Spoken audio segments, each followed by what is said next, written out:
everybody. I'm Mrs. Rhodes, and that's it.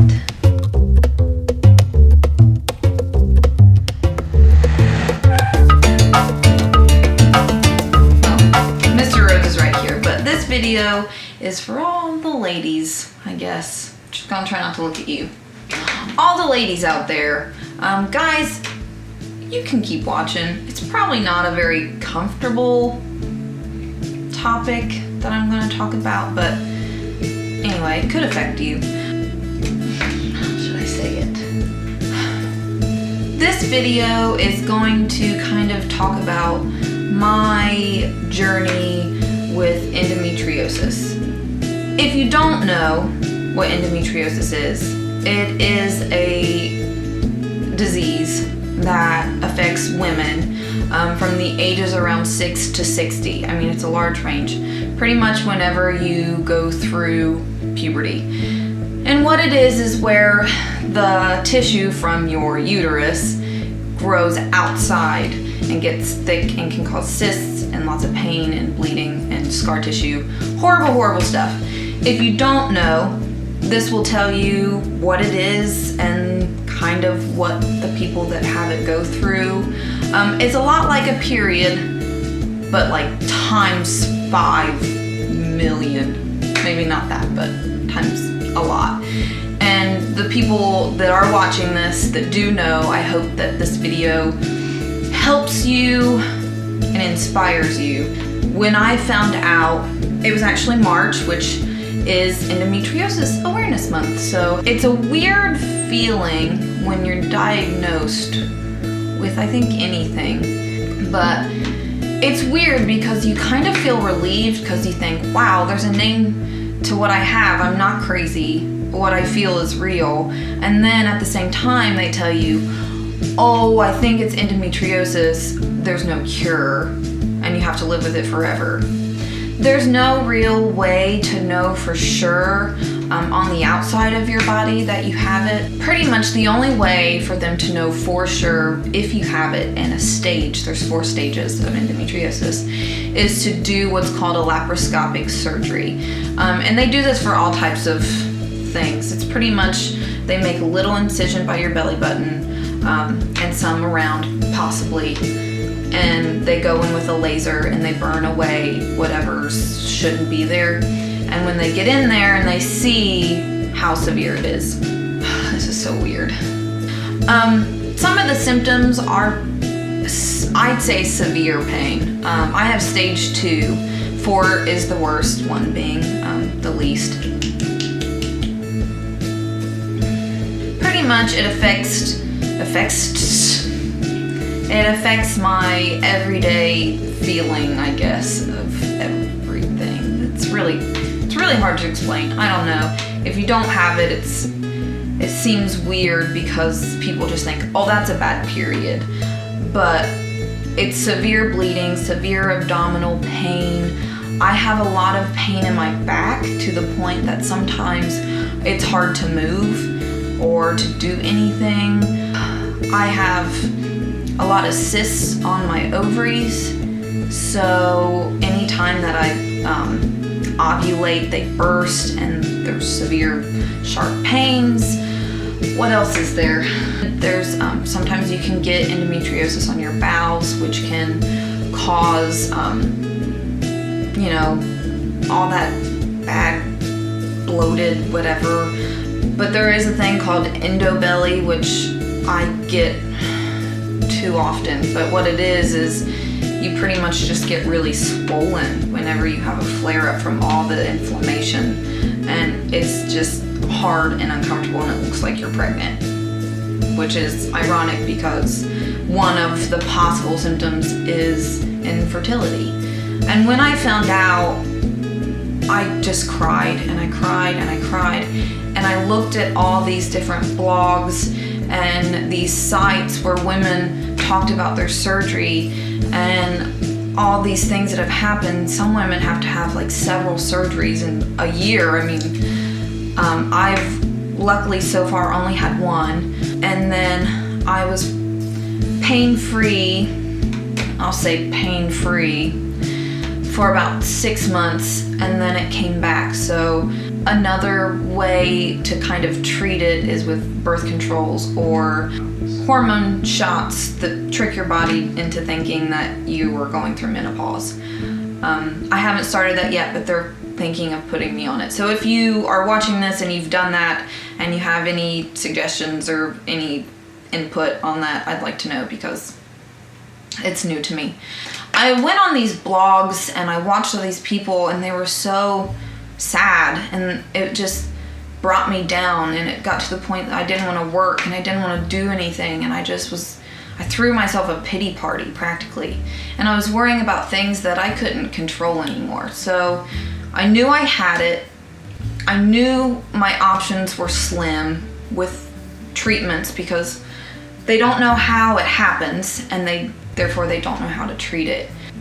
But I think these things do help to an extent, because it gives you an insight on what other people go through and gives you a sense of you're not the only one. But all it did was depress me, and Adam was like, this is not okay to feel this way when you can't control it anymore. There's no way to know whether you can or can't have children. All you can do is kind of live life to however the best you can. So I did, and I'm so glad I did, because I feel like so many people just feel sorry for themselves that they forget about the good things in life. And I'm horrible at doing this. Every time I have a bad day, which was just yesterday, I had a horrible day, and Adam said, think about all the things that were good that happened. And that's so hard to do sometimes. You just kind of snowball and feel sorry for yourself. Am I covering everything? No. Does it look like I'm gonna cry? Because sometimes I feel like I'm going It's okay. to. Okay, so I'm gonna, I guess, try to calm down. It doesn't get easier to talk about it, I don't think.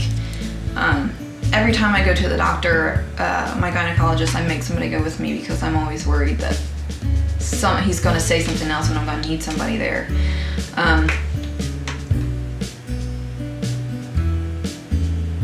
It's just hard to be told that you have a disease, I think, and the fact that you have to live with it. And so I don't think that aspect ever gets any easier. But I tried to forget sometimes that I have it. I don't know if that's really helpful to anybody, but it's true. Until the pain comes back, and then you're like, oh yeah, by the way, remember. But I was so worried to go on this trip, because I just had the surgery in May, and we left in June. So it had only been a month after the surgery that I was going to be sleeping in a car and not having electricity to plug in that heating pad and all those things that I was so used to kind of help with the pain. So I was really scared. I was still kind of bloated from surgery, and I probably shouldn't have done it, but my doctor was like, yeah, whatever. So we went, and I thought, crap, I'm in so much pain sitting in the car. And the first, as you saw in Michigan and all these places, we didn't do a whole lot. So it was kind of just horrible at first, with the pain and with the mosquitoes and with just everything. But once we got past that and we got to be more active, I climbed mountains and I did all these things that a lot of people don't get to do, period. And I think the fact that I did it with a disease is amazing. So, good job. Good job, Beth. Yeah, you still have flare-ups and you still have bad days. You have better days. I know there were times that with our schedule, we didn't know what we were doing, when we were doing it, and how it matched up with my menstrual cycle and how bad it was going to be. And I've had to climb, I didn't have to, but climb mountains, literally long hikes with it. Luckily, I have a good husband that lets me take lots of breaks, but I still did it. And if I can climb a mountain with it, then to have a day with heating pads, it kind of puts it into perspective. Like, I don't know if that makes any sense. I still get sad. I still feel bad. I still cry. It still upsets me. I have those days, but I try to live every day like it's not there. I don't know if that sounds positive. Anything else to say about it? And if you're sad, I just want to say this, I'm not trying to lessen or, what's the word? Belittle anyone's feelings or where they are, because I don't know everyone's story and I don't know what everyone's going through. I'm just telling you how I feel and what worked for me. And if it helps you to look at those blogs and to see those things, that there are other people out there that feel the way you do, that's great. Keep doing it. But if you're tired of feeling sad, do something. Do something about it. Force yourself to get past the pain and live, because that's the best thing, I think, for you to do. I hope this helped. Guys, if you stuck through this whole ordeal of all these lady problems, good job. Thanks. And to the girls that might think you have it, ask your doctor. I hope this helped you figure out that you're not just having bad periods, that it's something else. The people that do have it, I hope I inspired you to be happy and live life.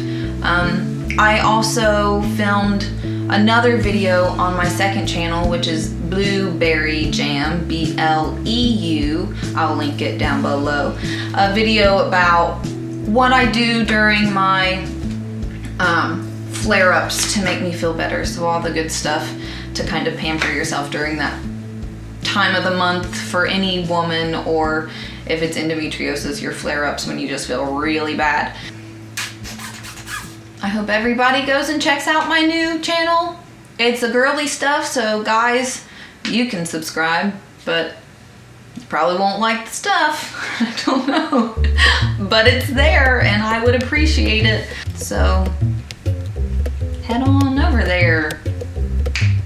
I don't know what else to do. I don't know how to end it by myself. Thanks for watching. Please like, subscribe, comment. If you have questions or stories you want to share, let me know.